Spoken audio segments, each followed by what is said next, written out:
Welcome to ATN Society Watch. This is a program where we ventilate societal issues, give them aggregate attention with a view to proper solutions that will benefit humanity. I am your host, Anita Obari. Today on Society Watch, we will be discussing ASU strike, Rivers government, NLC disagree over proposed solidarity protest, and church demolition, Anambra task force assaults Odumeje for attempting to resist church demolition. And then extortion of motorists, Kogi Assembly set to bar co-trauma officers from extortion. And delayed inmates detention, NGO drags Rivers government to court over continuous incarceration of inmates.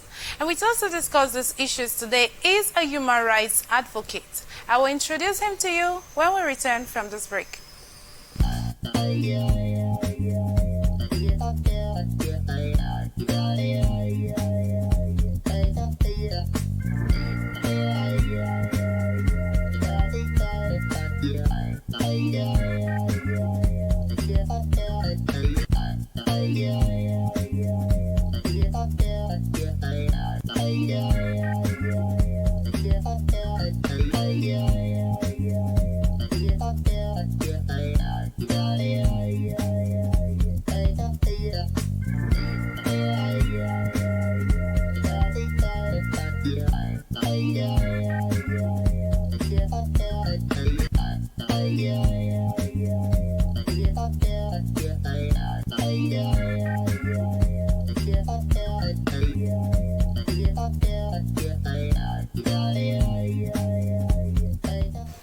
Welcome back. In case you're just joining us, this is Society Watch on Atlantic Television Network.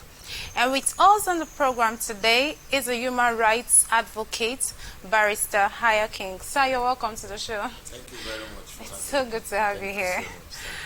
You're welcome, sir. So let's look at the first issue on ASU strike. Rivers government, NLC disagree over proposed solidarity protest. Now, the Rivers State Head of Service, Dr. Rufus Godwin, has threatened to penalize any civil servant who joins the ongoing strike in solidarity with ASU. Dr. Godwin said, "This does not detract from the rights of civil servants to belong to their different unions, but they cannot take part in a strike under the guise of a sympathy strike with another agency or another tier of government which is not fulfilling its obligation to its own staff while we are doing our own. That is why I say you cannot go and do a sympathy strike. When we owe you, then that is a different ball game. We do not owe our civil servants. Our universities are running. We are fulfilling our obligations to them." The state's head of service said an attendance register would be opened immediately to monitor erring civil servants in order to mete out appropriate sanctions.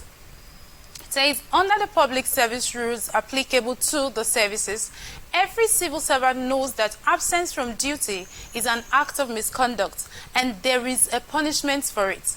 Malingering, loitering, refusal to treat files, you can't be away from your duty without permission.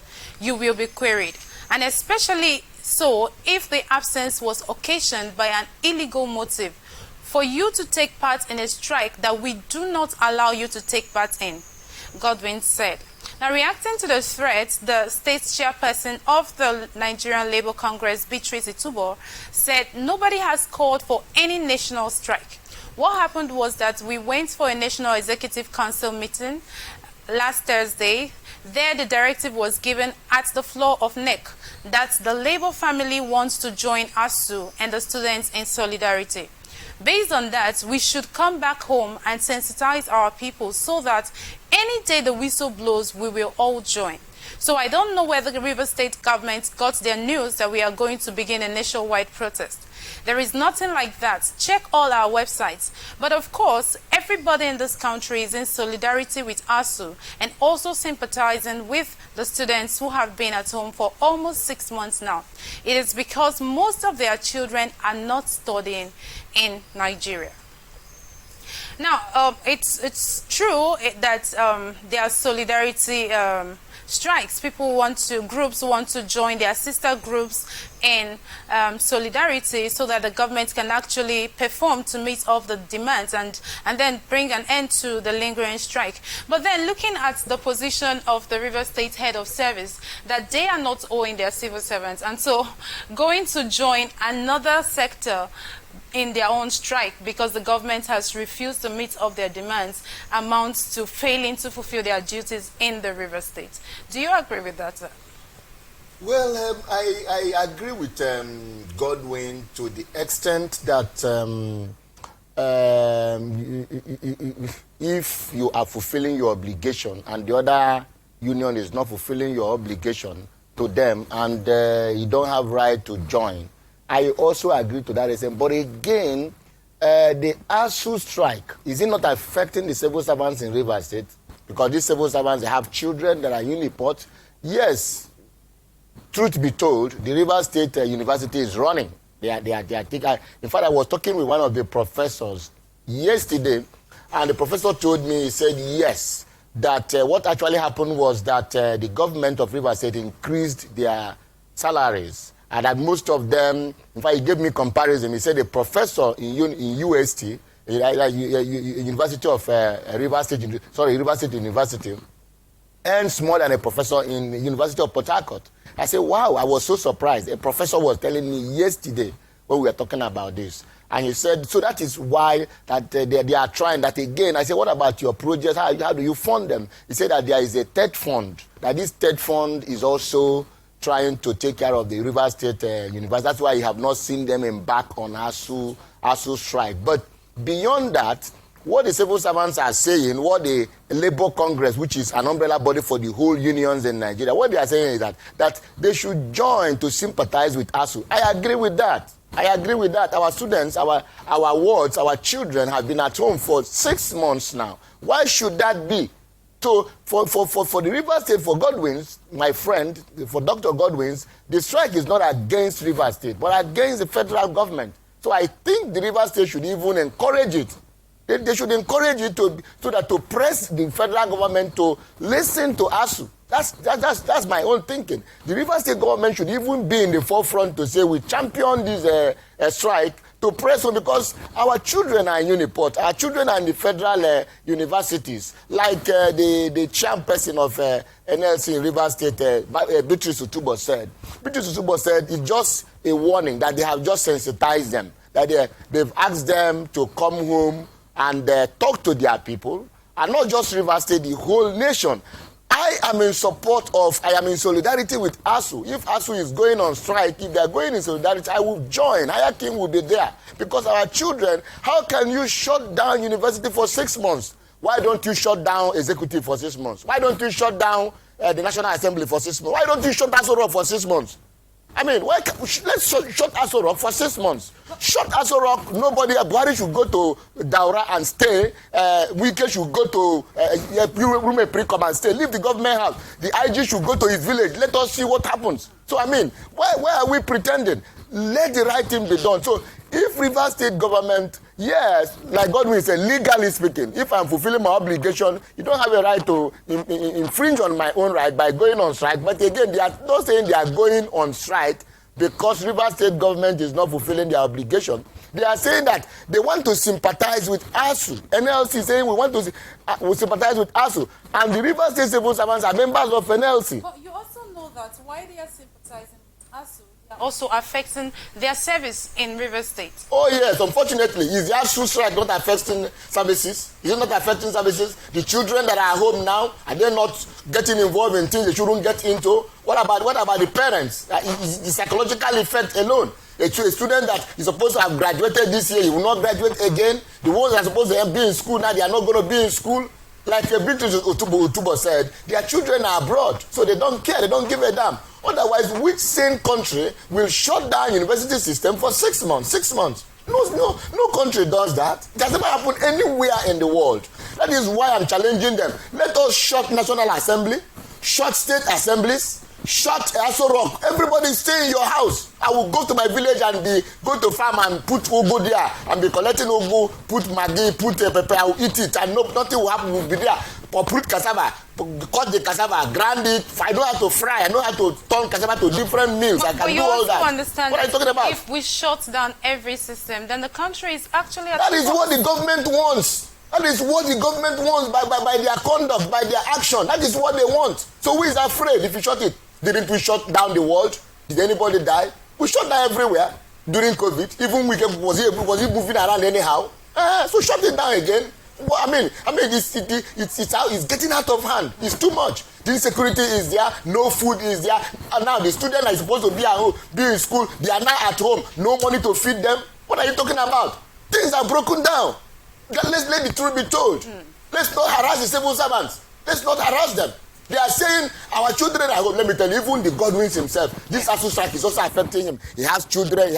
If his children are not in Nigeria, he has cousins, he has brothers from Andoni, the people everybody is affected. They are even coming to him for money, disturbing him to come and give them money, give them this, pay school fees. Are they not coming to you? Some people are changing now to private universities. I am told one of the private universities, they have issue the other day, they are paying 3 million naira. 3 million. 3 million private university. So the other one that's 2 million. I'm talking about the small ones. So that used to be 500, 600 before.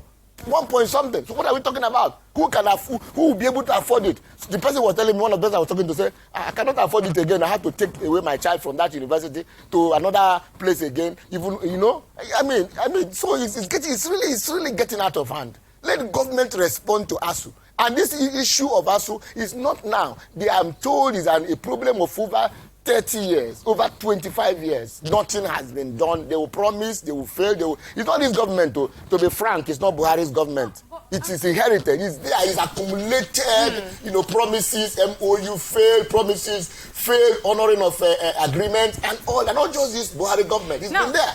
We know that this has lingered for a long time, but let's also look at the fact that Chris Ngige, who is the Minister of Labour and Employment Productivity, is from the NLC. Oh, yes. And so if he's not making it's more like he's an insider and knows what they are feeling.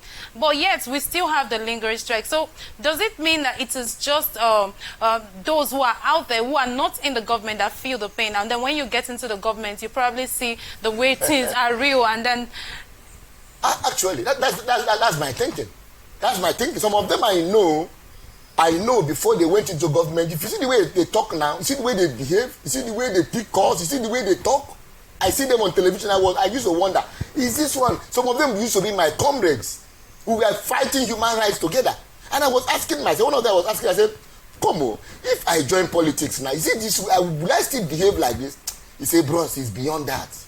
What I mean, won't you be able to tell your principal the truth? Even if you don't say the truth on camera, you don't say it on air, behind, you say, okay, see, okay, please. You tell him the truth. Tell him the truth in the bedroom where no camera is. You tell Oga, Mr. President, see, please, can we do it like this? But if you go ahead, you can talk a different thing. Most of them, they won't tell the man behind closed doors. They won't say it on air. Even when the man is falling into, people like you, they will tune the television to the crowd where they are praising the president, where they are praising the governor. Praise singers, including Amechi and Wike, they are singing praises to him if he doesn't know. I mean, those people that are very close to him, the kitchen cabinet, they won't tell him. They won't tell him, look at what the people are feeling. They won't tell him.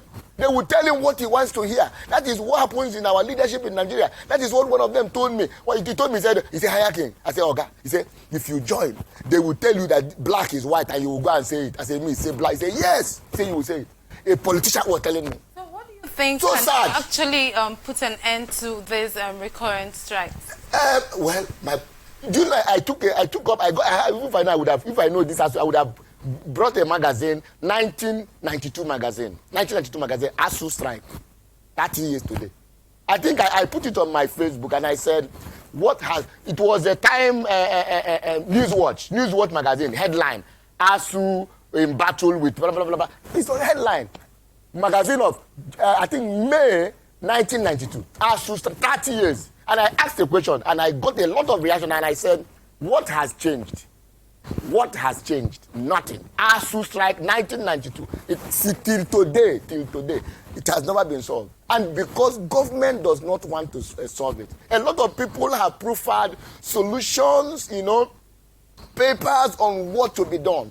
These universities ought to be self-independent, self-reliant, fund themselves. They should be able to do things, raise money that they'll be able to fund themselves. Because universities all over the world is business. It's business. They fund themselves. That is why the private universities in Nigeria, they are striving because they are charging exorbitant fees. From there, they're able to pay the professors, pay the professionals, and they are running. Which I said that, for the private universities that are not religious-based, I agree. I don't have any issue with them. But the private universities that are religious-based and are owned by churches ought to be subsidized. No. Because most of them, you cannot send your child to that university, even if you're a member of that church, a pastor, a reverend, a bishop, your child cannot attend such university. Now, if you're also saying that the federal universities should be self-funded, don't you think the fees and the charges will be too much for the government? That is why I said government will subsidize it. Just the way I am advocating that churches should subsidize, like the Catholic universities. They are not expensive. The Catholic Church subsidizes it. We should copy from them. I think Catholic does that. CMS also, the Anglican also, their universities, all these old churches, they fund it. It's almost free. So these new churches should do the same thing. Then the federal government should also do the same thing. They should subsidize it. But the universities should be encouraged to see how they can become self-funding to an extent. I mean, if people can open a secondary school for university and they fund it and they're able to charge fees and fund it, so the federal government should be able to do the same thing. The state government should be able to do the same thing. Not to put people there is this issue of the same issue of corruption. That's the problem we are having, because the professor is there, the vice chancellor is there, they eat up the money, they embezzle the money, every day they allocate money. So free money, free money is easier to spend. Free money, free money, when you get free money, you spend it with fast fingers. Because it's free. Every month allocation comes, but if you are self-funded, you are the vice chancellor. You have the headache of looking at your staff payment. Okay, let's even say projects. Let's leave the staff payment, the salaries. The salary should come from the state or the federal government, because those ones should be under the recurrent expenditure. They are civil servants. Okay, now the other facilities, the issue of facilities, then the vice chancellor should be able to sit down and think what he can do. They do research, they do a lot of, some universities can go into manufacturing, farming, because you have agri department, you have all these departments. Those departments should be able to produce things, because if you go back to history, most of the old universities in the world, in Europe, in America, they are self-funding. They are even into research, they are even into manufacturing.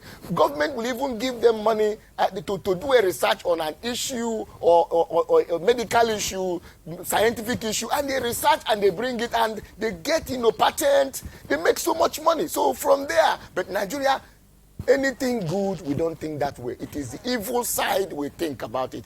ASU strike, I will bring that magazine, I'll put it back on my Facebook again. 1992, ASU strike.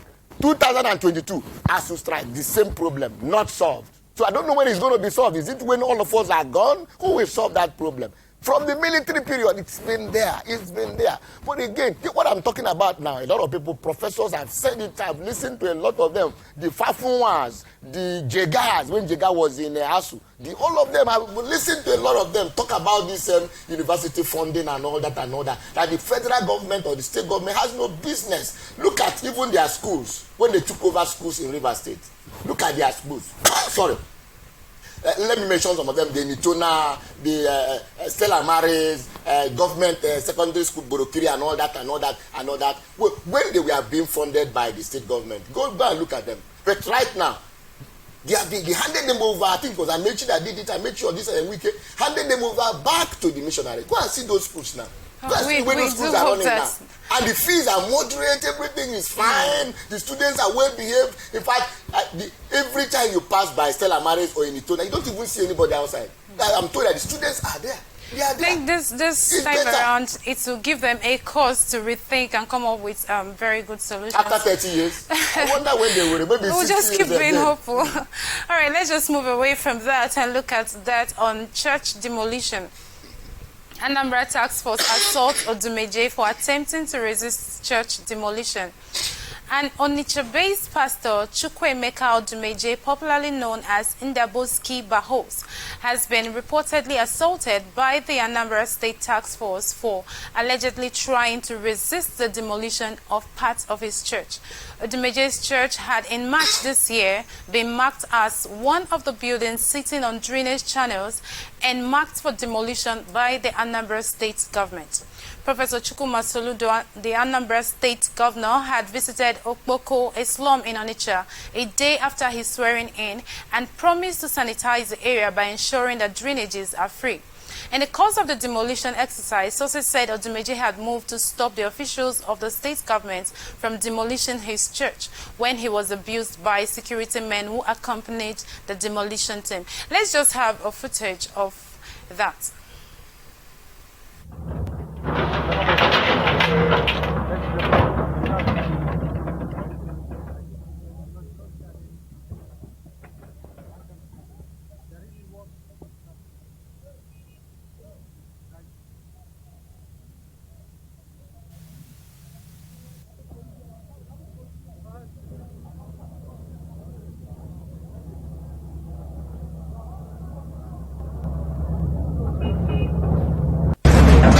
So the mental it's about this high.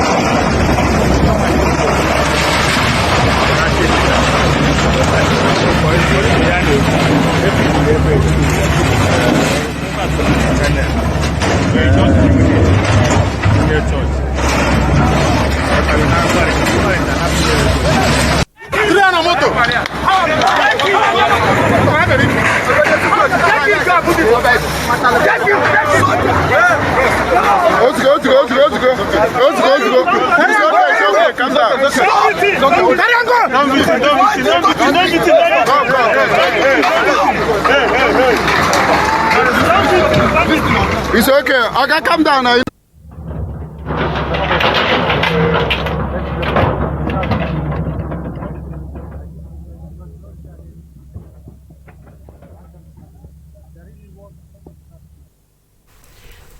Now, we understand that the governor has good intentions and trying to clear the drainage channel so that there won't be flooding and all that in the area. But let's look at the attitude of these officials towards the said Odumeje. What would you make of this?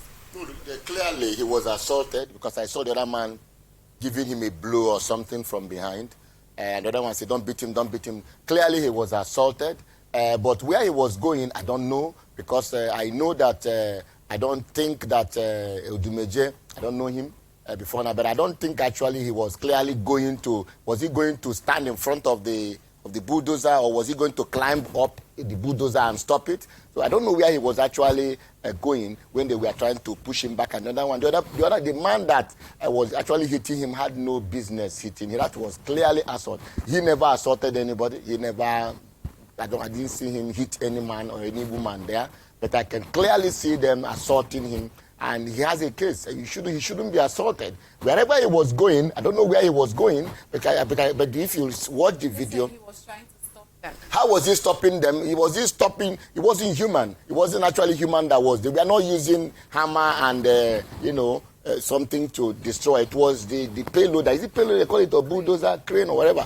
That was what was used. So was he actually going to stand in front of it, or was he going to climb up and drag the driver down from the steering or from from where the operator or whoever. I don't know what he was trying to do, but clearly he was assaulted. And where he was actually going before they were pushing him back, I do not know whether he was going to his office or he was going towards where they were doing it, where the demolition was taking place. I do not know. But clearly he was assaulted, and you don't have any business assaulting him, because in fact they assaulted him. You can see the other man hitting.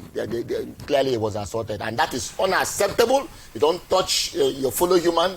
If it does not permit you to do that, you don't touch him, you don't touch her. It's illegal, it's criminal. What they have done is criminal in nature. They ought not to have done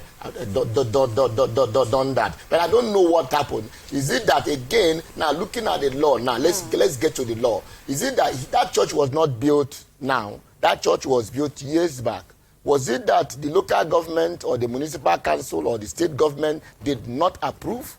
And if you did not approve and he built, after building, did he pay the necessary fees, whatever fees to build it, and you left him all these years, because I don't know, because I'm trying to look at the legal angle and political angle right now, and you left him all these years. Haven't you slept on your rights?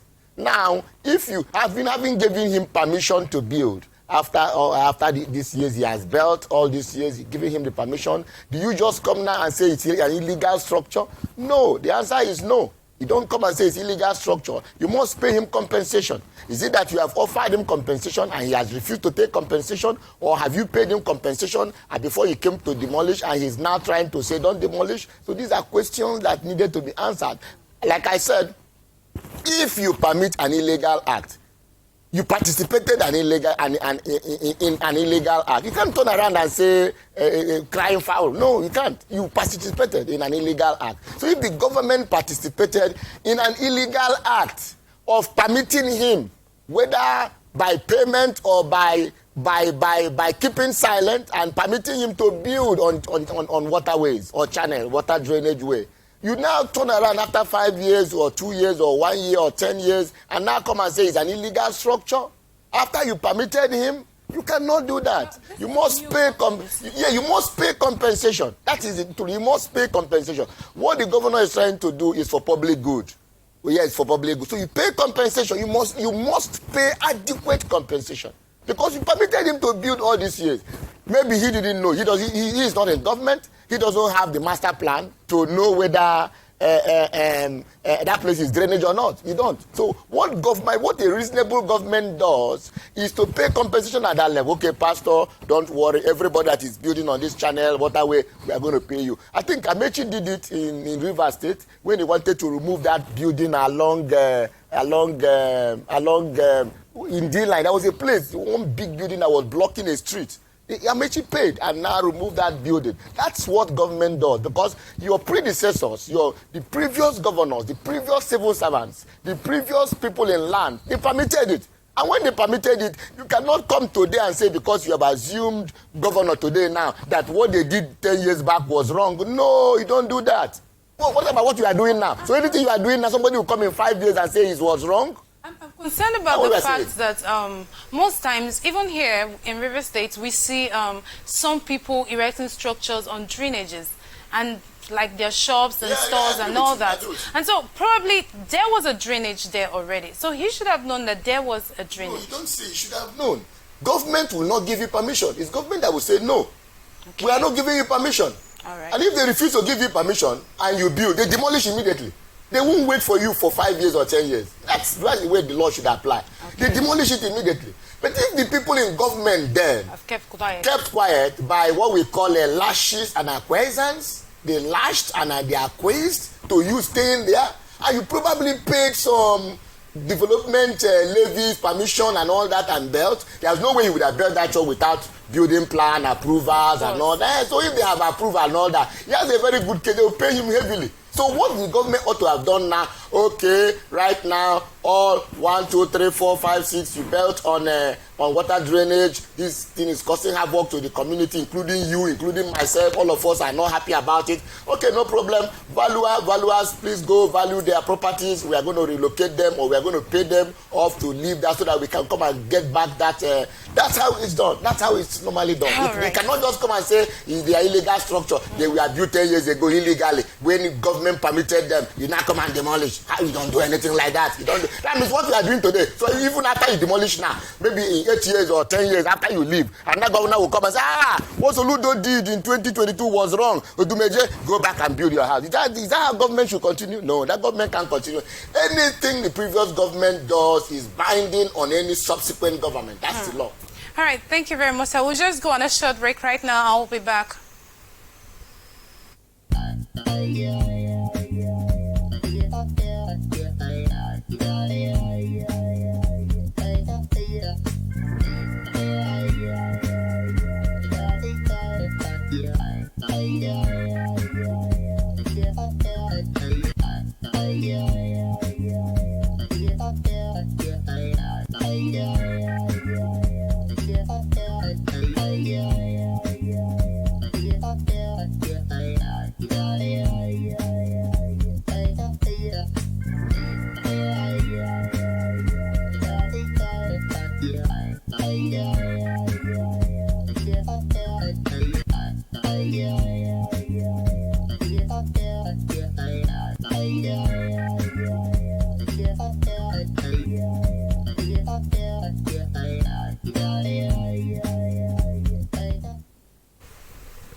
Welcome back. In case you're just joining us, this is Society Watch on Atlantic Television Network. And before we went on that break, we've been talking about the assault on Odumeje over his attempts to resist the demolition of part of his church. Well, Professor Charles Soludo has reacted to the incident in a post on his official Facebook page, his verified Facebook page. He wrote, "Let me sincerely appreciate Ndi Anambra for understanding with us as we take audacious steps towards making our homeland livable and prosperous.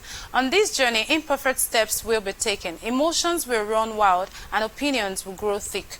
What is pertinent to note is that we shall remain undaunted, correct our imperfections, strive to put our emotions in check, and aggregate opinions that are in the interest of our overall good.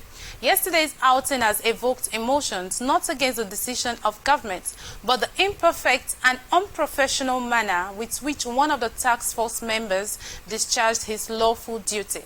This is highly regretted and would never happen again. I have instructed that the task force personnel involved in the manhandling of Prophet Chukwuemeka Ohanemere Odumeje be treated in accordance with the rules of public conduct, which he roundly failed to uphold."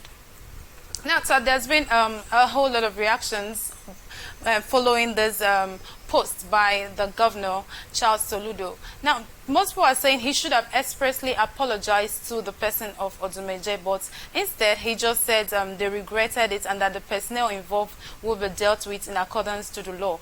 What do you make of this, sir? But that's an apology now. What again? Did you want to hear that Prophet Odumeje? No, he apologized. That's apology. Now, we regret when you regret his apology. That's apology. That's complete apology. He has apologized to him, and now also said that the officer involved, of course, let him face the wrath of the law. You don't, when you discharge your official, that's what I was talking before we went on break. Yeah. That when you are, anything you do in your capacity, in your lawful, under your lawful duty, like that's why I said that if you go and check, I know government, that building must have been given approval as at the time by government. They must have gotten all necessary documentation. So you cannot come today and say everything that was done was wrong, because they did it in their official, duty. Like the man that was striking him, he was doing an official duty, but now engaged in an illegal act, in a criminal act, by getting into assault, because the man never assaulted him, and he was now beating up the man, which is wrong. That is what we are saying. So he has apologized completely. The man should be held responsible so that other task force, when you are not going out, you will not be, engaged in beating of people. The same thing happened under Amechi in River State, and I engaged the government. The woman that was killed by members of the task force at Rumigbo, I engaged the River State government, took them to court, took them on. The officer was arrested, charged to court. The task force members, they went to her shop. You have not paid this extension that you have kept your goods beyond to carry it before they hit the woman. The woman fell down and died. It was a very popular case in River State, 2012, 2013. And we engaged River State government. We made sure they apologized. They paid to the family, buried the woman and all that. The guy was taken to prison. At the end of the day, settled out of court because of appeal. It was a civil, civil defense guy, and the policeman ran away. We couldn't get the policeman, but we got the civil defense man, got some of the task force members. And that matter, we sorted it out. So that's it. If you are doing your lawful, you don't go doing illegal things. Now, if, for instance, at the time the building was approved, it was illegal to have approved on top of drainage. Government will take responsibility.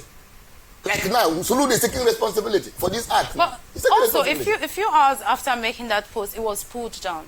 It was pulled down? Yes. By him or by who? We don't know. Is he saying that he's not? Well, let's know whether he's going to come up with another post to say, I didn't make this other post. This is the fresh one, and that I'm not apologizing. If he's not apologizing, police, Odumeje should get his lawyers. The lawyers should make a petition. They should get the man arrested. That is different from his job. That was what I did in the man that killed the woman at Rumigbo. We got the policemen, got the civil defense people arrested in this River State. Everybody was aware. It was a very, very celebrated case. Yeah, we got them arrested, irrespective of what government was doing internally to punish all of them and all that. We got them arrested in a criminal, and they faced the charges. So that's what happened. So his lawyers will gauge that man, get him arrested, let him face the criminal charge.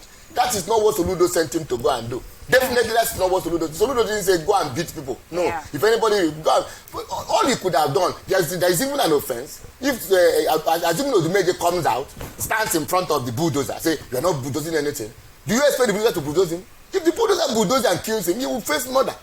At that point, reasonably what you will do is that you go back and tell the governor, go and report, look at what the man did. Though. And not even to touch him. You can't touch him. I am saying that even if Odumeje had come out, stand in front of the bulldozer, that you're not going anywhere, you're not bulldozing.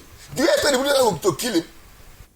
If I was one of the officers there, I wouldn't touch him. I wouldn't even drive the bulldozer again. I would come down and say, Oga, let us go back. We go back and go and make report that the man came and stood in front of, killing him. If you run over him with the bulldozer, is that part of the job? Is he the one that they say should come and demolish? You don't demolish him now. You don't beat him. They didn't say you should go and beat him. I'm saying even if the man had got to the extent of coming out, stand in front of the bulldozer, you are not bulldozing my house. I won't bulldoze him. I won't touch him. If I was a policeman there, I won't touch him. If I was the ministry people, I won't touch him. I will never touch him. I will not touch him. Even if I was the driver of the bulldozer, I will not touch him. I will just come down from the bulldozer. I say, Oga, I will not drive this bulldozer again. I will go back home. If you kill him, you will face murder alone. Soludo will not face murder with you. Yeah. Because he did not send you to go and kill anybody. He did not send you to go and beat anybody. He said go and demolish. And if you go there, you are resisted. What do? You go back. You don't beat somebody. It's a civil.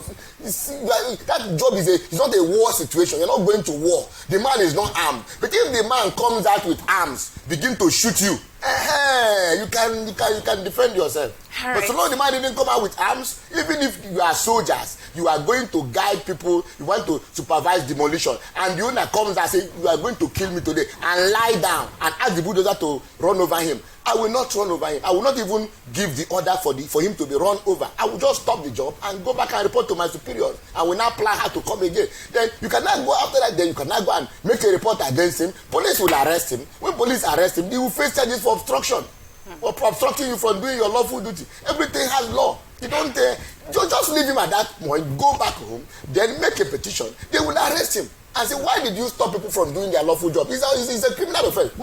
They will arrest him. By the time they arrest him, and then they begin to ask him questions, why did you do that? You want to be killed? In fact, you can even be charged for attempted murder, for standing in front of a bulldozer to be killed. It's attempted murder too.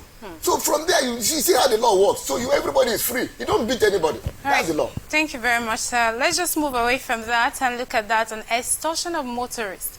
Kogi Assembly set to bar Kotrama officers from extortion. Now, the Kogi State House of Assembly has criticized the operations of the Kogi State Transport Management Authority, Kotrama, saying their operations have continued to infringe on the fundamental human rights of the people. In a motion raised by the member representing the Oloma Borough constituency, Anthony Uja, narrating how the officials of Kotrama have been engaged in practices that infringe on the fundamental rights of the people of the state.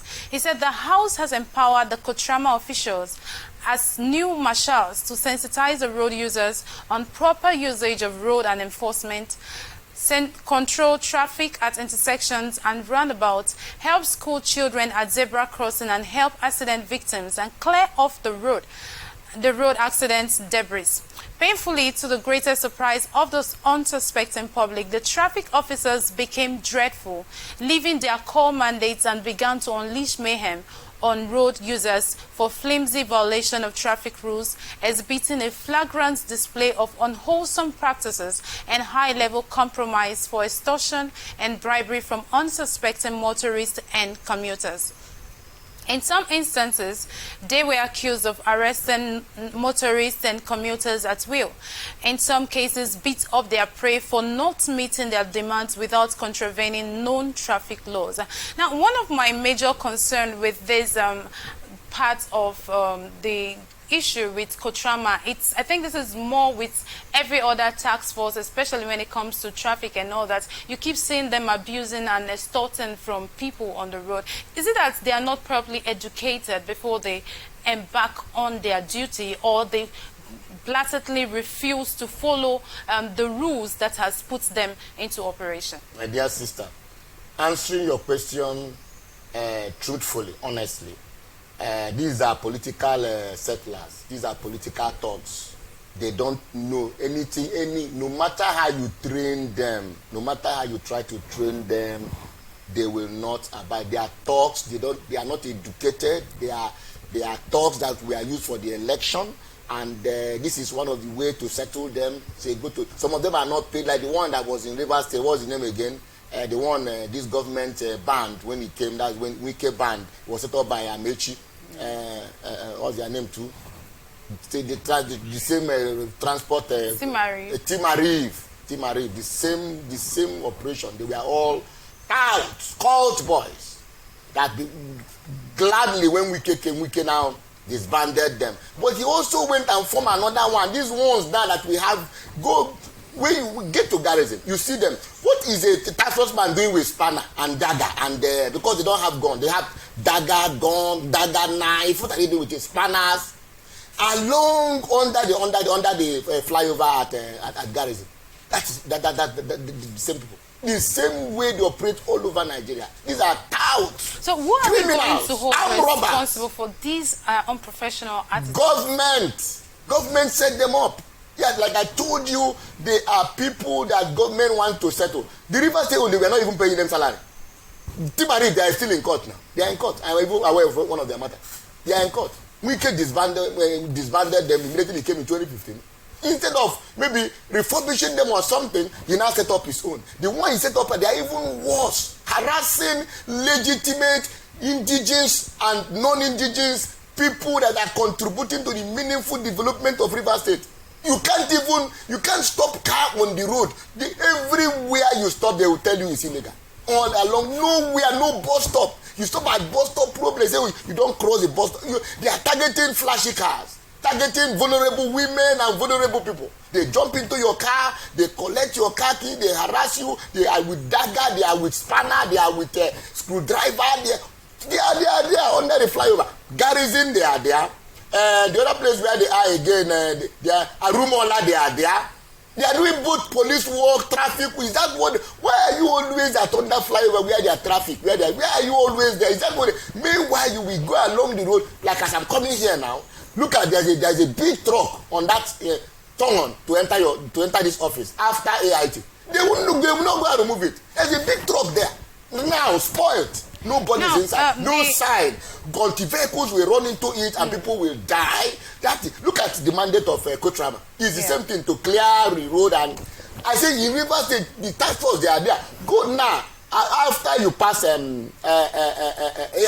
you go down to turn to this office. Because this office is opposite AIT. To turn to this, or you see one broken down there. Truck is there. Nothing. No, Nobody will remove it. That is the job, but they won't remove that truck. They will be looking for people driving. You just match brake along the street, they jump into the car. What kind of River State is dreaded? Are you aware? No. River State is a dreaded state. You go outside River. I went to where? You don't park your car normally at all. Nobody harasses you at Owerri. Nobody harasses you at Aba. Nobody harasses you at Omuai. But River State, the harassment is too much for us. Well, it's too much. Sir, let's calm down. All right, the harassment is too much. You know that you can't move any inch.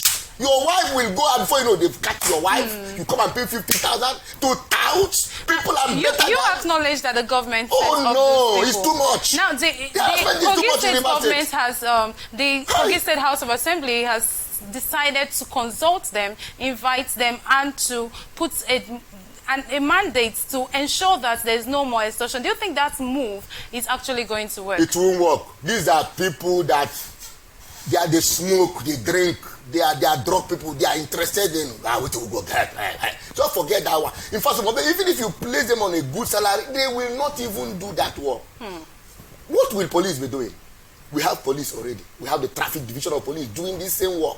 We have the yellow fever police now doing the same work. We have the VIO doing the same work. We have road safety now doing the same work. So the work is being duplicated and duplicated. Different people now doing the work. Please, I have even lived Kogi. I'm not living in Kogi. The River State one. Please disband this tax force. We are begging you. Thank you very much, sir. Too much. We are suffering. Thank you very much, sir. Let's just move away from that and look at our next issue.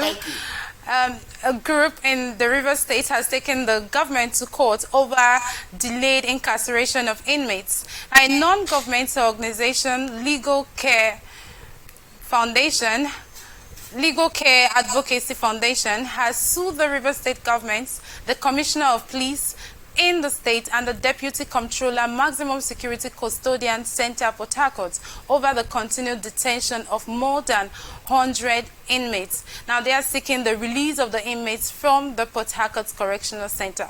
Now, some time ago, Aregbesola did say that he is pleading that the court should facilitate trial processes so that there will not be so much detained inmates who are just awaiting trial. And the same thing is coming up again. This NGO is suing the government and the judicial system over the delay in processes that are keeping these people in court. Now, you are a lawyer, and I've been wondering, why do we keep having so much delay in the judicial process? In the hearing, you keep hearing these guys are remanded until proceedings are ended and all that. Why can't we just have it facilitated so that people who can be free will be free, and then the ones who know that they have actually been indicted can be put in?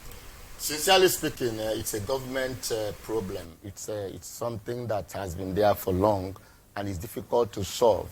What they are doing, I have been doing it privately. I've been releasing people privately.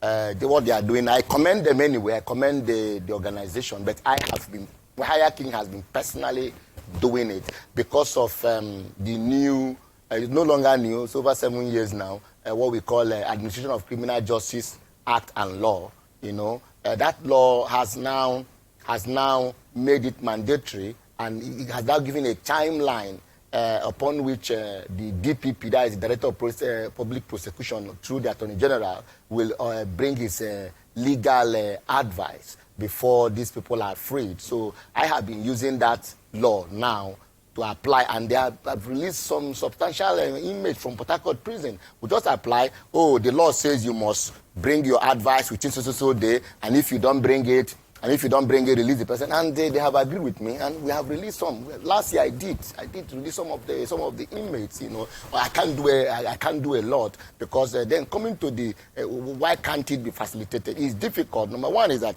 We lack judges. We lack magistrates. We also lack people in the office of the DPP, where you have thousands of people, thousands of files waiting for attention, and you have few workers. You will agree with me that it's difficult to meet up with the deadlines. You know, it's very, very difficult. And again, where the courts are also inadequate, you have cases of where you have 20 cases, 30 cases, 40 cases, 50 cases. I've seen 80 in one day. How can the judge hear 80 cases in magistrate court? Yesterday I went to Federal High Court. I think we have 20-something. 20. I was number 9. You know, 20 or 20, almost 20-something, and on daily basis. So how can you hear all the matters? So it's difficult. So a lot of people out there thinking that it's lawyers that that delay cases. Not lawyers. Lawyers are not responsible. Judges are not also responsible. Police, they are not responsible. It's a system. The system makes it mandatory for everybody to be responsible. So you cannot say, I am responsible, the lawyers, we are responsible, the judges are responsible, the police people are responsible. And again, I will also say that we are not, all of us, we are not also responsible. You don't get me confused or don't get me surprised. I'm saying that we are responsible and we are not responsible. What I mean is that we are responsible because we now use the system. What the system, the loophole, the lacunas in the system, some lawyers use it. Some judges, lazy magistrates use it. But again, they are not the one that created that system. The system I'm talking about is that where you come in a day, the cost list is full. The cost list is full. So a lawyer who is not prepared will take advantage. A magistrate who is also not prepared takes advantage. A judge who is not prepared takes advantage. So are we really responsible? So what do you think can actually fast track this whole thing? What can, like the law I told you about, the Administration of Criminal Justice Act and law, the act is the federal, the law is the state, has made it very, very good. It says if somebody is brought before a magistrate court, the Constitution also says, Section 34, 35 says about 24 hours, 48 hours, where there is no court of 40-kilometer radius and all that and all those things. We have the laws in Nigeria. Let me say this. We have the laws in Nigeria. We have the laws in Nigeria, but its application is the problem. And the system will not allow you to apply it effectively. Now, the law has already said the DPP, if somebody is taken to a magistrate court, the DPP must bring his legal advice within a time frame. Some lawyer doesn't even know about this because lawyer does not know everything. I didn't know until when I discovered it. So I'm using it to free people. I'll go to the DPP, serve him. The law says you should serve him a hearing notice why this person should not be released. And on the next date, the magistrate will ask him, why are you not bringing the report of this man? If this man is no report, release him from prison custody. Now, what happened is that most of these cases come from the police. And the police, they cannot go to the high court. They can only go to the magistrate court with their charge. So what they do, they will quickly, to avert that issue of keeping you beyond 24 hours, they will now quickly take you to a magistrate court. It's called holding charge. The magistrate will now say, oh, I don't have jurisdiction. This case file is hereby transferred to DPP for legal advice. So at the DPP level, that is where the problem comes. The matter will now remain some people like files at DPP can be there for 10 years. They are even there before this government came to power. 10 years, 5 years, 7 years. Nobody follows up. Then, because the DPP too is inundated with work, the people in his office are not enough. You know, thousands of cases that go to DPP every day. So how will they be able to attend? It's difficult to attend. So because of that, the files will remain. So now some of us will now go and dig up the file and say, DPP, you had 10 days. And within these 10 days, we have not been able to do this thing. And because of other things he's doing, he's not even able to respond. We discharge the person. So that is what the law says. So what they are doing, Higher King have been doing it silently. I've been doing it, releasing people based on that law. I don't know whether I have not seen what they filed, but what they are doing is commendable. It's very, very commendable. They are suing I don't know. At that point, the cases they are suing, is it the ones at DPP level? Because if they are the ones at the DPP level, the Commissioner of Police has no business there. The governor has no business there. Because the governor can only commute. Governor too has no business in criminal trial. The only thing a governor can do is to commute sentence. If you are sentenced to death, governor can say, I pardon you, go. If you are sentenced to 20 years, governor can say, I pardon you, go. That is what governor can do. Governor cannot come in to conduct criminal trial. It's difficult. Governor does not have that power. The Commissioner of Police, at the level of charging you to the magistrate court and you are not taken to the High Court, is where the Commissioner of Police power stops. So, but I commend them. I commend what they are doing. What they are doing is okay until further notice. Right, thank you very much. Thank you. I wish we have so much time, so we'll allow you to finish up today. Thank you very much, sir, for coming. And thank you, our viewers. This is the much we can take on today's program. We do hope that you'll join us tomorrow again for another interesting time. Once again, I am Anita Obari. You can follow us on our social media handles. Twitter is at Atlantic TV Net. Facebook and YouTube is at Atlantic Television Network. Instagram is at Atlantic TV Network. Do remember that peace and unity are the pathways to progress.